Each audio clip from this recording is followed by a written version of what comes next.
kabar Anda semua? Semoga masih tetap semangat menjalankan ibadah puasa dan kali ini saya akan mengajak Anda untuk ngobrol kembali dengan Bung Rocky Gerung. Kelihatannya seger, saya curiga nih, kelihatannya dapat bagian bantuan sembako juga nih. Gimana Bung? Tadi malam dapat bantuan juga Anda? Ada yang dapat bantuan, ada yang dilempar sembako tuh. Oh, oke. Dua-duanya nggak dapat. Nggak dapat kan? Padahal itu tetangga Anda ya di Bogor kan ya? Lokasi bantuan itu. Ya, itu saya lihat tuh video di Bogor dan saya gagal fokus pada bantuannya karena amplopnya kelihatan tebal banget dan itu menimbulkan iri tempat yang lain. Oke. Kalau tapi paradoksnya presiden nggak pakai masker. Presiden gimana dia bagi-bagi amplop tapi maskernya dia nggak pakai tuh. Ya. Nanti mesti kita bahas ini. Tapi kalau kita lihat, berarti saya nih selalu coba karena bulan Ramadan saya mau positif gitu. Kelihatannya presiden mendengar kritik publik yang tidak lagi membagi-bagi sembako di pinggir jalan gitu lewat mobil. Sekarang langsung datang loh. Nggak lebih positif tuh Bung Rocky? Kalau dibagi di pinggir jalan itu lebih mudah karena nggak perlu ada aktivitas intelijen, aktivitas pas pampres, kasak kusuk dulu siapin warga kan pinggir jalan kan sebetulnya ini teknisnya ya dibagi aja sedapatnya. Tapi ini masuk kampung artinya dari seminggu atau 2 minggu lalu udah disiapin siapa yang akan menyambut presiden, gang mana yang mau dilewati, itu biaya pengamanannya itu juga banyak sekali. Jadi pas pampres pasti udah turun sejak 2 minggu lalu. Belum yang mau terima kan diperiksa dulu, jadi di rapid test dulu kan. Nah, itu bukan dadakan kan, itu kelihatan kan memang itu diatur. Jadi memang dia menghindar dari publik di jalanan, masuk gang, tapi dengan efek yang lebih dramatis itu. Jadi pencitraannya lebih gila lagi tuh karena dipersiapkan skenario-nya tuh kan. Itu mesti ada skenario tuh. Keluarga ini udah siap-siap ya. Presiden bilang, selamat malam, assalamualaikum, mesti jawabnya begini. Kira-kira begitu bayangan saya. Naik tangganya diatur pelan-pelan supaya bertepatan dengan orang masih ada di dalam. Ya. Itu benar-benar teater. Reality show kalau sekarang orang menyebutnya ya. Oh, reality show. Ya. Termasuk itulah. Ya, termasuk blocking kamera kan harus diatur juga supaya kamera. Ya. Dan yang lain mesti dibikin senyap supaya suaranya jernih itu kan nggak spontan kan kelihatan betul. Jadi buat apa kalau ingin bagi-bagi tetap mesti ada kamera, nggak ada bedanya di pinggir jalan semua masuk gang itu. Yang mungkin belum dibikin adalah bagi-bagi lewat gorong-gorong itu karena susah secara teknis itu. Oke. Bung Rocky, coba kita ikuti cara berpikirnya Istana nih, yang dari Biro Pers. Ya, Biro Persnya menyebut bahwa ini sebenarnya adalah bentuk keprihatinan dari Pak Jokowi. Jadi dan dia bilang kalau orang semua warga melakukan seperti Pak Jokowi ini kan kita bisa berbagi beban sebenarnya. Di mana yang salah dengan cara berpikir semacam ini? Kan positif ini sebenarnya. Itu artinya nggak ada imajinasi lagi si juru bicara istana. Dia menerangkan sesuatu yang memang mesti begitu keterangannya kan. Lain kalau dia bilang ini Pak Jokowi tiba-tiba bangun malam sebelum subuh dia belusukan dulu karena ada inspirasi tentang keadilan atau macam-macam itu. Dan orang nggak percaya itu kan. Jadi sebetulnya kalau dibilang supaya memberi contoh, loh itu komunitas di daerah itu yang justru sedang memberi contoh, di Jogja misalnya, memberi contoh membagi-bagi, dibubarin sama aparat. Justru daerah yang bikin contoh lebih dulu. Presiden sebenarnya tinggal niru aja, atau nggak ingin ketinggalan pencitraan, maka dia niru yang udah dilakukan oleh masyarakat udah lakukan. Mama udah duluan bikin begituan. Jadi istana benar-benar ini. Ide tentang public relation aja dia nggak punya. Kalau ini karena presiden ingin memberi contoh. Ya memberi contoh udah jalan. Udah instruksi presiden itu ya udah itu yang ditunggu, bukan lagi contoh. Itu. Bansos yang nggak nyampe-nyampe itu contoh buruknya. Oke, Bung Rocky, kalau Anda pencitraan dan juga banyak orang juga mencurigai pencitraan, untuk apa? Kan Presiden sudah dua periode, dan harusnya sekarang kan tinggal meninggalkan legacy saja. Nggak ada kepentingannya lagi untuk maju ke pilpres berikutnya. Dia mungkin beliau Pak Jokowi sebagai presiden mungkin punya firasat bahwa hati rakyat tidak lagi di dia itu. Jadi ini pencitraan yang basisnya bukan lagi demi pilkada, bukan lagi demi mempertahankan kekuasaan, tapi demi supaya kekuasaan itu tidak batal di tengah jalan tuh. Jadi ini mengambil hati rakyat dengan cara yang tidak bijak. Karena itu artinya mengganggu rakyat yang lagi istirahat itu. Kan datang malam-malam kan orang istirahat. Ngapain presiden belusukan malam-malam? Itu kan logika saya begitu. Kan itu belusukan itu buat bagi-bagi kan ada petugasnya jam sekian. Itu saya mengganggu buat saya. Kalau dikasih begituan saya merasa aduh, benar Pak Presiden terima kasih, tapi Pak Presiden mengganggu saya lagi istirahat dengan keluarga nih. Dan saya udah tahu bahwa BLT Bapak Presiden nanti akan dibagi sama lurah. Ngapain Bapak Presiden sibuk-sibuk beginian tuh. Cuman rakyat kan nggak bisa ucapin itu, tapi dalam hati juga dia berpikir begitu. Apaan sih katanya. Masuk keluar kampung gue itu. Atau jangan-jangan begini. Itu kira-kira. Ya, jangan-jangan begini, karena kan banyak sekali warga yang mengeluhkan, RT juga mengeluhkan yang bantuan tidak merata. Jadi Pak Jokowi mengembangkan peran menambal kebocoran yang ada seperti itu. Gitu kira-kira seperti itu bukan Bung Rocky? Ya, tapi RT juga akan tersinggung kan? Kan RT itu justru dipercaya sebagai ujung tombak supaya dia bisa rawat keakraban dengan warganya tuh. Sekarang kalau presiden turun ke situ, fungsi RT hilang. Fungsi pengakrabannya hilang. Nanti rakyat merasa ya nggak perlu RT lagi, presiden udah turun. Itu RT gara-gara RT-nya nggak becus sih presiden turun. Padahal RT-nya tuh besok pagi dia siapin hal yang sama. Ngapain coba? Ya. Nanti misalnya nih, apa kalau udah dapat bansos dari presiden, maka RT bilang saya nggak bagi lagi ya. Yang mana yang berlaku? Bantuan presiden langsung datang, secara pribadi presiden bagi-bagi, lalu hak si rakyat itu untuk dapat dari RT nggak dapat lagi besok. Kalau dia dapat lagi, maka rakyat yang nggak kebagian merasa kok dia anak terikan lagi 2 kali dapat dari tangan presiden, dari tangan RT, yang lain cuma dari tangan RT kan. Jadi apa namanya komplikasi begitu tuh.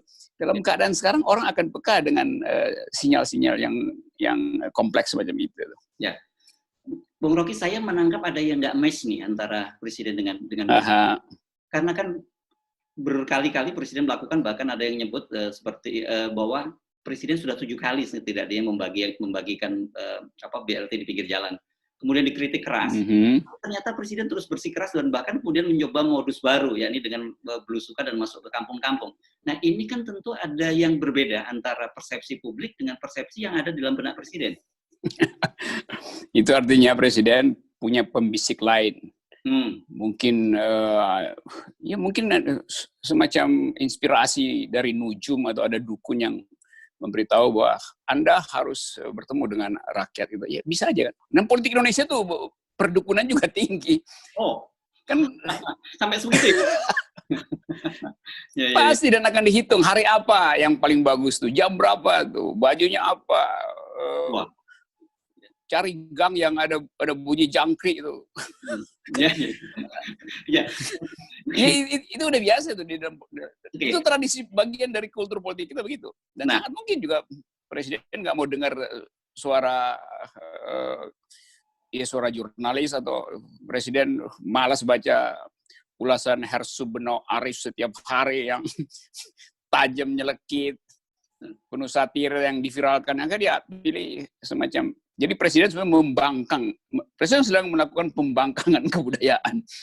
Karena opini publik mengatakan presiden berhenti untuk belusukan, apalagi tadi malam Anda terpotret tidak pakai masker, karena masker itu buat tutup mulut dan hidung, bukan buat tutup dagu dan leher kan, bro. Itu juga buruk banget kan citra itu. Apalagi luar negeri langsung bilang gila tuh presiden. Kalau saya bilang gila nanti kena delik lagi. Kalau luar negeri nggak apa-apa bilang gila. Yang ngomong orang luar negeri ya, bukan Anda ya? Iya, pasti akan ada begitu. Ya.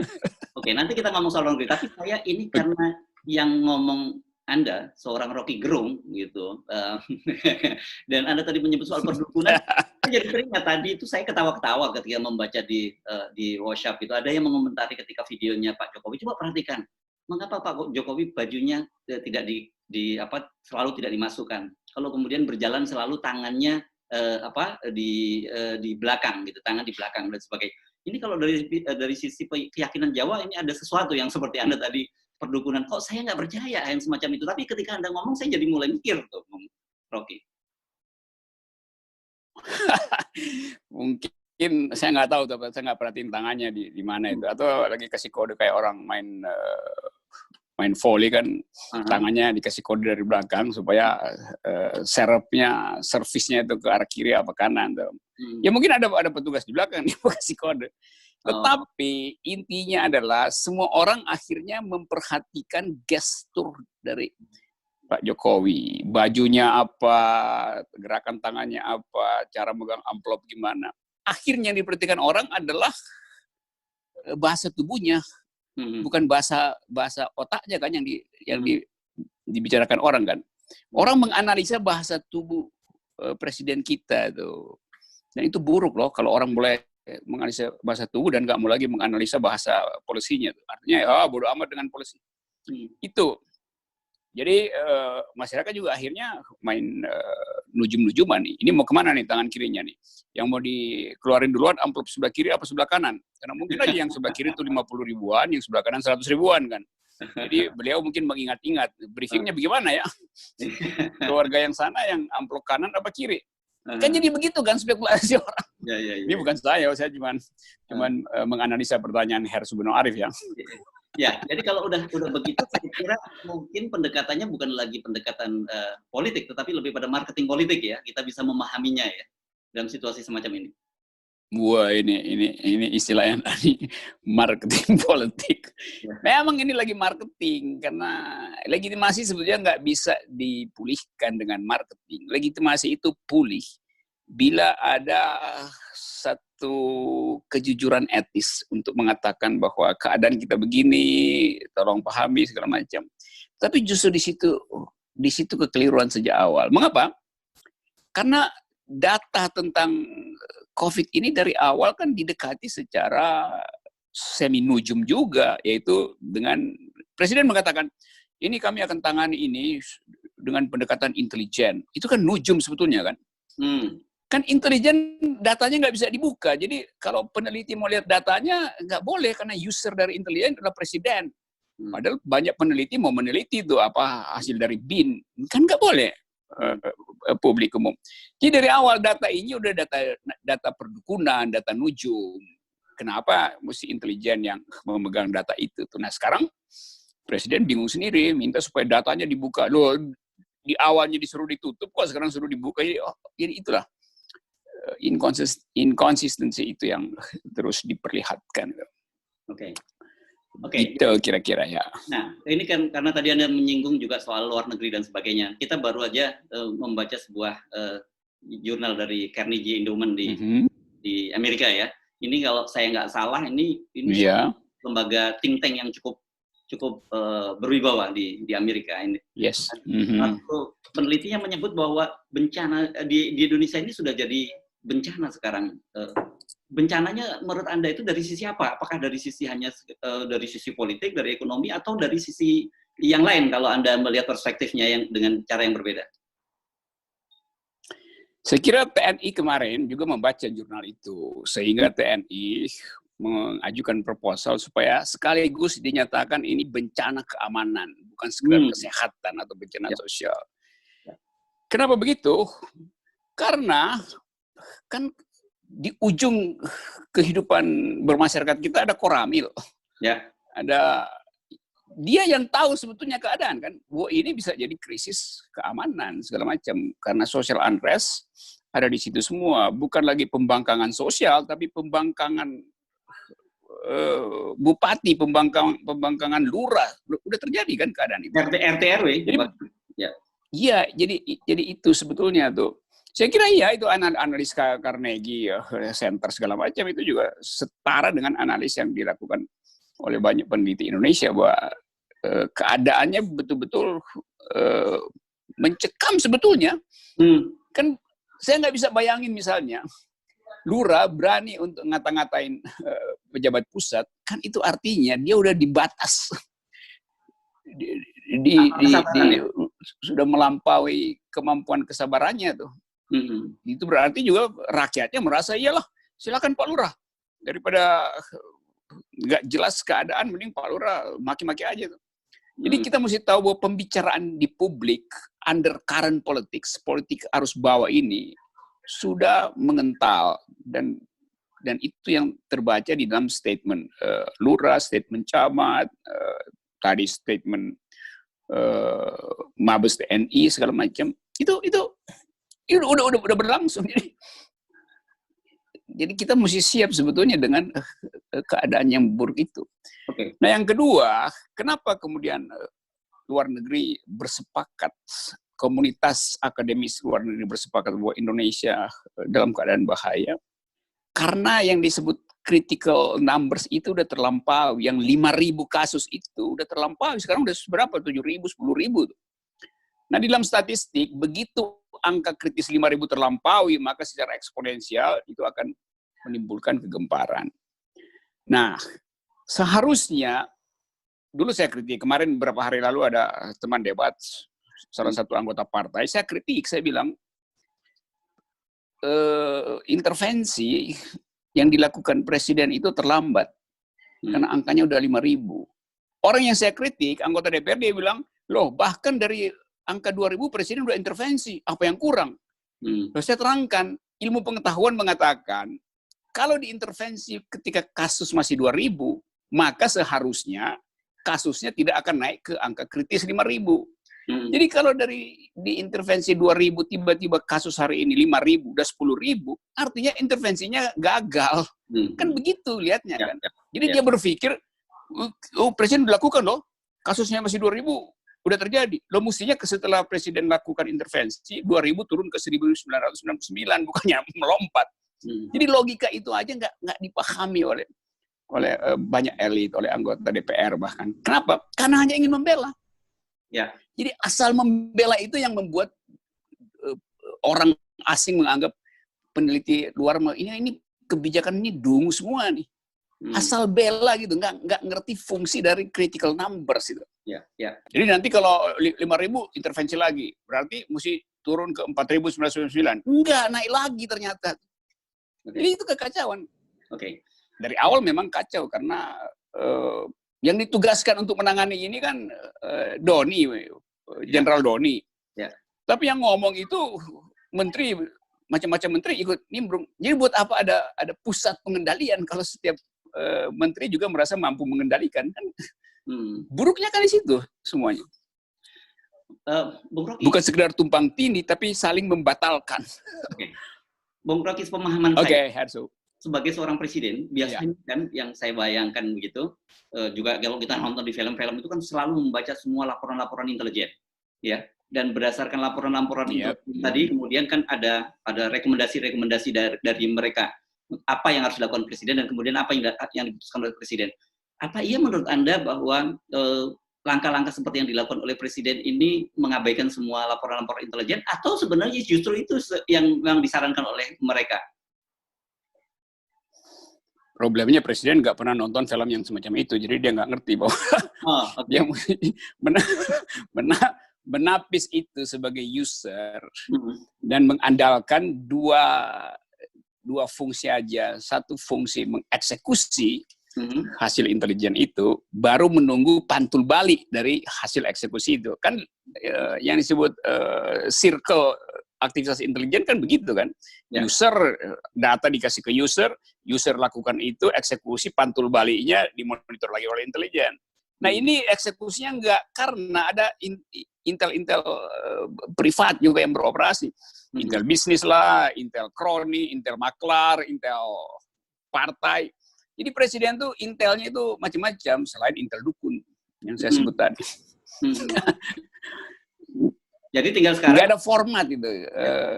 Tinggal mana yang paling sekarang dipercaya oleh presiden gitu ya? sebetulnya harus lebih tepat, bukan mana yang lebih dipercaya, mana yang lebih memungkinkan presiden untuk merasa optimis dalam arti ini berita baik, berarti APBN nggak bakal dipakai habis-habisan. Karena pikiran presiden tetap soal APBN. Jadi dia akan cari info yang menguntungkan dia. Karena itu bahkan info intelijen kita mungkin dia nggak pakai, dia pakai intelijen Amerika tuh. Kan berkali-kali presiden mengutip data dari Amerika. Donald Trump dia lebih percaya daripada Bupati Bola Mongonong Timur. Iya. Oke. Nah, itu. Ya, di sebuah media saya membaca statement Anda. Ini bikin kaget orang saja. Kalau Anda bahkan memprediksi bahwa dampak COVID ini sampai 2070 gitu. Ini ngeri benar analisis Anda ini. Iya, saya menghitung bahwa dampak dari COVID ini, kalau Presiden bilang Desember 2020 selesai, ya itu kan keinginan dia begitu. Dia lupa bahwa dia berutang sampai tahun 2070, 50 tahun ke depan. Jadi anak-anak nanti di 2070 begitu harus bayar utang, dia mesti cari tahu kenapa saya mesti bayar utang. Oh, ternyata utang yang dibikin oleh Pak Jokowi di tahun 2020. Jadi dampak COVID itu sampai 2070. Kalau mau matematikanya kan begitu. Iya. Kalau yang bayar utang ke depan, yang dapat relaksasi hari ini, jadi orang akan pikir, loh kok ibu kota dibangun ya? Padahal kita mesti bayar utang gitu. Kenapa nggak dipakai buat bayar utang pada waktu itu? Jadi soal-soal semacam itu tuh yang saya terpaksa mesti bukan dramatisir tapi terangin aja logika biasa. Ya pasti sampai 2070 dampaknya tuh. Surat utang negara kita tenornya 50 tahun dan akan dicatat dalam ensiklopedia dunia, itu tenor yang paling panjang. Padahal 50 tahun depan mungkin manusia udah setengah robot. Robotnya bingung bayar utang bagaimana. Ini jadi yang berutang manusia yang mesti bayar robot. Saya jadi paham nih. Jadi bukan berarti Anda memang tidak mendramatisir. Memang jadi logik nih penjelasan Anda bahwa dampaknya 2070. Yes, logiknya begitu. Tapi kenapa nggak banyak orang pemerintah berpikir tentang ini? Kenapa tidak banyak pemerintah juga menyampaikan komunikasi semacam ini? Pemerintah suka cari untung. Jadi yang beginian dia nggak mau bahas. Tapi dia juga diam-diam. Harga minyak jatuh di dunia itu. Itu berarti subsidi kita nggak terpakai kan? Ya. Jadi beban subsidi kan kok nggak dikasih tahu bahwa kita punya kelebihan beban subsidi karena minyak jatuh itu. Itu presiden diam-diam aja tuh. Yang bisa dipakai buat BLT kan. Soal-soal semacam itu juga harus terbuka dong. Bahwa kita ada keuntungan dari jatuhnya harga minyak tuh. Beban APBN yang mesti dikeluarin pemerintah nggak jadi dipakai. Nah, harganya jatuh 70% kan. Jadi berbagai macam informasi kalau dia menguntungkan pemerintah dari sudut pandang